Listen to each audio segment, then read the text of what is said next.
All right, good afternoon, good morning, or good evening, wherever you are. This is going to be a revisit of my 1.18 Canning from the Ground Up tutorial series, and the reason that I'm revisiting it is to solve a few problems. A, I want to make this as back compatible as possible to 1.8. B, I want to make each video more concise and basically have a better runtime. And C, I want to start putting a cannon at the end of every video to basically show what sort of progress that we've made so far. So in making this new tutorial series, I'm basically going to go over redstone components and TNT mechanics as we need them. So something like a redstone repeater, I'm not even going to talk about redstone repeater locking until much later on when we need it, instead of trying to basically plug all that information into your brain as soon as possible. So for redstone repeaters, for example, we're just going to start with talking about time delays. Today's episode here is going to be an introduction into the world of cannoning. So by the end of this episode, you should understand some basic redstone and TNT mechanics and how to build your own dry scatter cannon. This will be very, very fundamental, but it will build the baseline for us to make more advanced cannons in the future.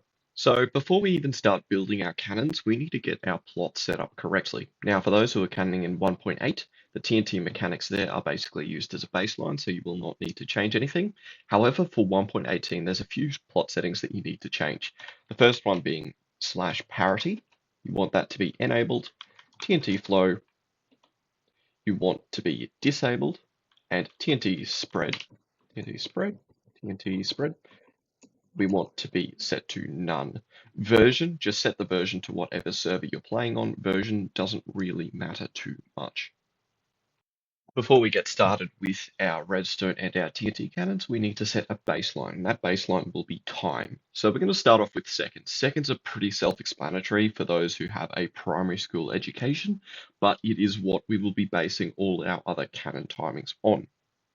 So as long as you have a good grasp of what approximately one banana is equal to, you should be fine. To help explain the concept of redstone ticks, I've come up with this little diagram here. So on the front side here, this lime and green ball corresponds to seconds. So each of these colored chunks corresponds to 1 second. And on the back here, we have our redstone ticks. So each of those colored blocks there corresponds to 1 redstone tick. So if we sort of take out these few blocks here, you can see that 1 second there corresponds to 10 redstone ticks. In a nutshell, to convert redstone ticks to seconds, divided by 10. To convert seconds to redstone ticks, multiplied by 10.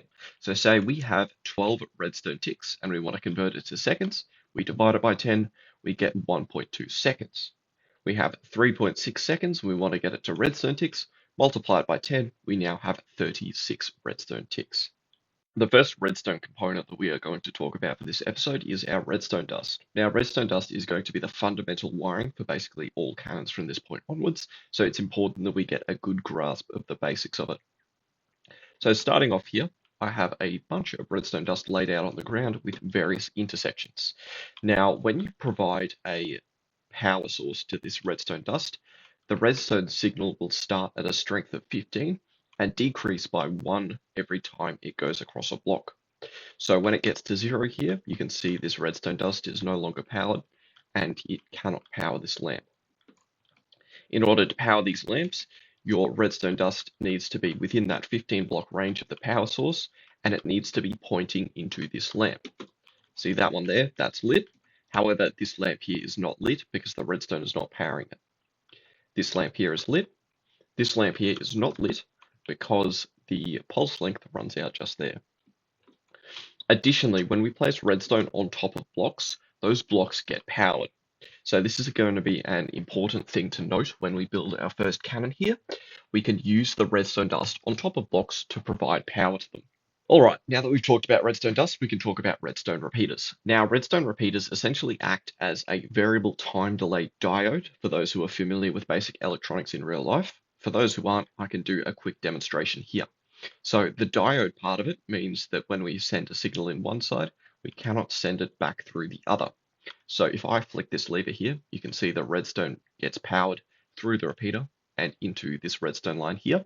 However, it will not go backwards. It's very, very handy for stopping backfeeding in cannons. The second thing that I want to talk about is the variable time delay. You can see I have a number on the repeater there that corresponds to the amount of redstone ticks the repeater will take to activate and also deactivate. So in this case here, it will take one redstone tick for it to activate after it is powered on this side, and it will also take one redstone tick after this is deactivated to deactivate this side. If we change it to 2, 3, and then 4, you can see very easily that there is 0.4 seconds or 4 redstone ticks between updates on both sides. There are two more bits of functionality that I want to talk about with the redstone repeater. So, like I mentioned with the redstone dust, how it peters out after 15 blocks. Another advantage of the redstone repeater is the fact that it can act as a signal booster at the cost of adding delay. So you can see that the redstone peters out after this block here, and that is no longer powered. However, if we place a repeater here, it will reboost the signal by another signal strength of 50 and allow you to continue sending that signal through your cannon. Additionally, a redstone repeater pointed into a block will power the block and the adjacent blocks like this. So when we turn that on and turn that off, you can see it powers all those connected blocks there. However, it will not power those blocks there. The reason is it powers the block in the middle, and by powering the block in the middle, you also get power on the blocks on the side, but you will not get it through this block here. The final redstone components that we're going to talk about are buttons and levers. Now, while these buttons may look the same, they actually function differently. So stone buttons on the left here will send a signal for 1 second or 10 redstone ticks, whereas wooden buttons will send a signal for 1.5 seconds or 15 redstone ticks. So they're 50% longer than stone buttons. It's a very niche mechanic, but it's something nice to keep in mind for specific cannons. Finally, levers are just a toggleable power source. They will remain on until you turn it off, and they will remain off until you turn it on. With all the redstone that we need to know discussed, we can now start to talk about TNT. Now, TNT obviously is going to be the fundamental thing that powers a TNT cannon, and to do that, we're going to get a baseline of how TNT works. Now, when you place TNT, it will be in a solid block form, providing a redstone signal like a lever, or using flint and steel, or like flaming arrows and that sort of thing to light TNT will cause it to activate. When the TNT is activated, it will become a non-solid entity, and after 40 redstone ticks or 4 seconds, it will explode. There are two more pieces of functionality that we need to talk about with TNT before we can begin to use it in an actual cannon. A, when TNT explodes in water, it will not destroy blocks. B, TNT will provide a boost to other pieces of TNT when it is also in an entity form, or when they are both in an entity form. Say, for example, we light this piece of TNT here, and then we light this piece of TNT here. The slight movement you can see there is visual due to TNT flow being off, but the actual boost that you can see when this piece of TNT explodes is due to it basically providing a push to this piece of TNT here. Before we get into building our actual TNT cannon, I just want to run over protection blocks very, very quickly. So on Crystal and most other cannoning servers, there are blocks called protection blocks. It basically means that blocks above these blocks will not be destroyed due to TNT, which makes building cannons significantly less painful. In this case here, I will be using bedrock, like so. And now we have a large area to begin testing our TNT cannon. Now we can talk about dispensers. So dispensers will dispense whatever is in the dispenser in the direction that the face is facing. So in this case here, this face is towards this block here, so it will spawn whatever it is holding into that block there. This dispenser here is facing or pointing upwards, so it will spawn whatever it is holding to there. And this one here is facing this way, so it will spawn whatever it is holding to there. Now what I'll do is I'll use /TNT fill, which will automatically fill all our dispensers with the maximum amount of TNT. And I'm going to fire each of these with a button to demonstrate how the TNT works. So this one pulses there, this one goes there, and then this one goes there. And you can see additionally the TNT is providing that boost, and it is not destroying the blocks because we're using protection blocks. Before building our TNT cannon, there are three more concepts that I want to get across, the first being power. So power basically is the amount of TNT that you have contained in essentially a single block exploding simultaneously.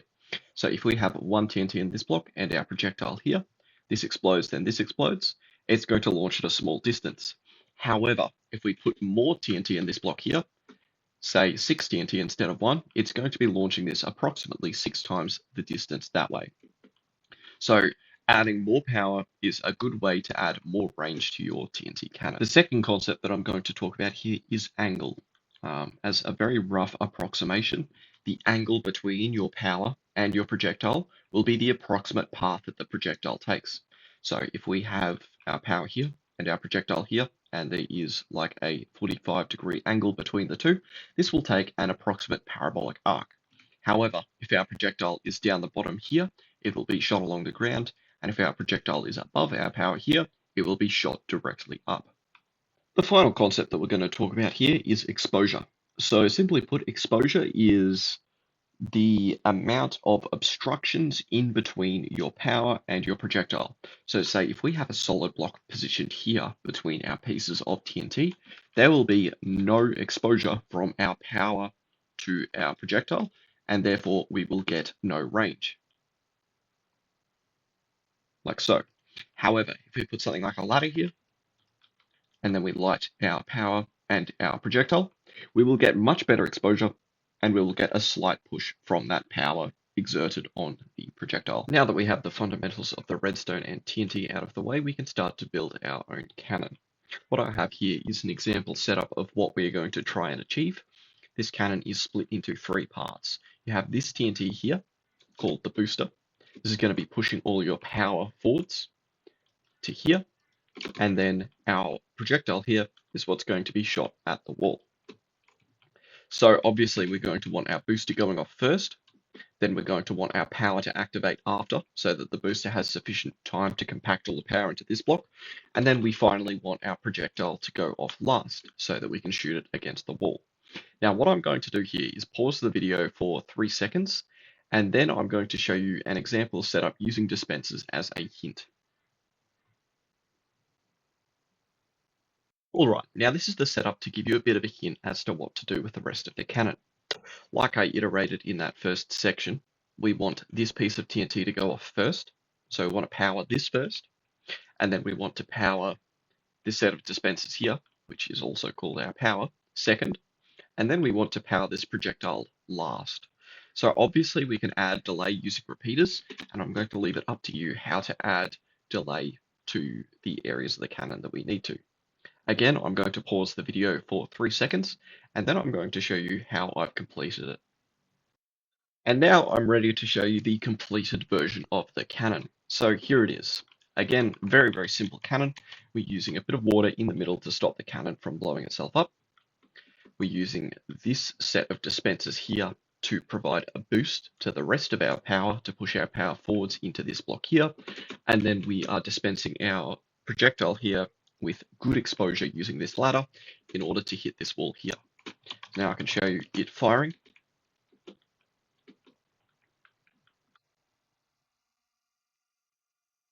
You can see everything gets compacted into this block here, and then we shoot it out the barrel like so. Underneath, I've just replaced the protection blocks with concrete, so if the cannon was to blow itself up now, it will. So let's test that. And now you can see that the cannon successfully stops itself from blowing up. So that's it for the first episode. Hopefully you enjoyed. Hopefully you learned something new, and I'll see you all later.